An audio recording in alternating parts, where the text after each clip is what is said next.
води веќе постапка за пред судовите, ова би требало да е доказ, еден од доказите на СЈО Мерцедесот, да е дали тука има некаков проблем со оттуѓувањето, бидејќи тоа би значило оттуѓување на еден од доказните материјали во процесот на СЈО за кој што се води. Иако веќе настрана од Мерцедесот околу одлуката за измена на законот за полиција и употребите на мерките за присила, што поточно се подразбира, второто прашање под ова, и дали Што поточно се подразбира? под измената, што точно ќе се предвидува со оваа измена на законот за полиција? Во однос на Мерцедесот се разбира дека е земен во предвид и тој момент, во моментов Мерцедесот не е отуѓен.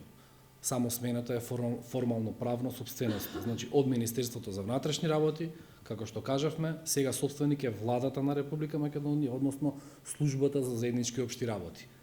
Моментот што го спомнате сигурно дека е земен во предвид и сигурно дека истрагата или процесот нема да биде нарушен во ниту еден момент. Во однос на второто прашање, сите информации ги имате во соопштението. Што се ограничува? Тоа што ќе се направи во моментов со законот, полициските службеници имаат дискреционо право како да ги применуваат овие методи.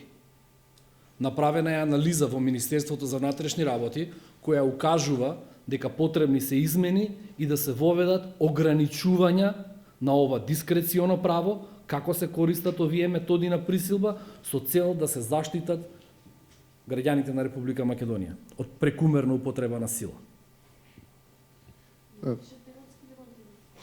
Микрофонот ве молам еден по еден тука. Околу реформата во јавната администрација, знаеме дека има околу над 1000 вработени во администрацијата преку рамковниот секретариотот за рамковен договор кои земат плата, а не се систематизирани. Тие значи се уште трошат пари без да имат работно место. Дали во стратегијата во новите планови на Советот веќе имате визија што ќе биде со нив, ќе се систематизират или ќе се отпуштат за да се спречи тоа трошењето на тие плати? Дали има први индикации и планови за таа група административци? Да дозволиме процесот да започне, да имаме конкретни активности, конкретни мерки, конкретни интервенции, се ова што го напомена е земено во предвид и сите овие вработени ќе биде најдено соодветно решение за сите нив, меѓутоа во моментов се уште е рано да даваме информации што, како и зошто, како што кажав, да почне процесот, ќе ве информираме соодветно. Надвор од тема, ако може прашање, што се дешава во владеачкото мнозинство? Извини, погласно. Што се дешава во владеачкото мнозинство? Дали ќе има преговори, дали ќе има средба меѓу Заев и Села, дали се разјасните ставовите, дали Села ќе прими друг ресор, друго министерство? И второто прашање е кој е ставот на владата во врска со решавање со проблемот со името? Дали ќе има решавање преку референдум или преку собрание? Извини, последното зашто беше не послушнав? Решавање на проблемот со името. Ќе има ли решавање преку референдум на граѓаните или собраниско решение? Значи, во однос на владината коалиција имаме повеќе информации кои што беа објавени во јавноста. Името на доктор Венко Филипче е името на кандидатот за министер за здравство.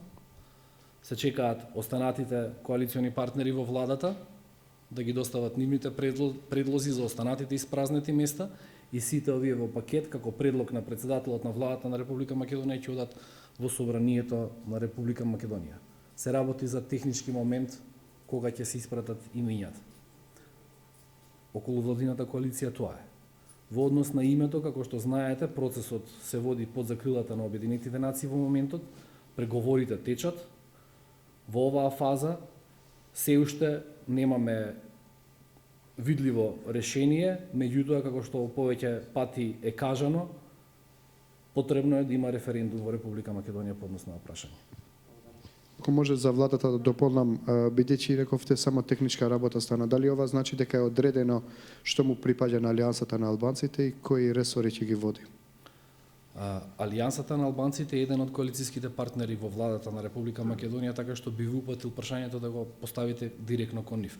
Во моментов тоа што е познато, тоа што го знаеме, дека името на новиот министер за здравство, кандидат кој треба да биде на тоа место е доктор Венко Филипче. Останатите испразнети места се чекаат да се достават имињата од другите коалициски партнери во владата. Барем ресорите се знаат кои ќе бидат. Тоа се меѓупартиски сепак договарања. Би ви упатил за попрецизен одговор сепак до коалициските партнери на партиско ниво. Само дополнување на ова, до кога ќе ги чекате алијанса, бидејќи очигледно се чекаат тие, бидејќи Дуи веќе брифираше за нивните имиња. Имате ли некоја временска рамка до кога би владата би била во полн состав? До нова година, до нојари, имајќи преди дека премиерот Заев веќе најави дека ќе ги достави во понеделникот, а понеделникот помина. Наскоро.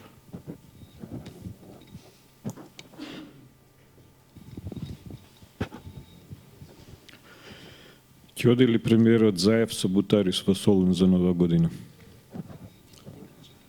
Во моментов, во наредниве денови ќе имаме прецизен одговор на ова прашање.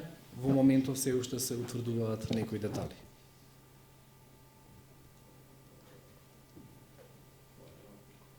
Толку? Ви благодарам на сите.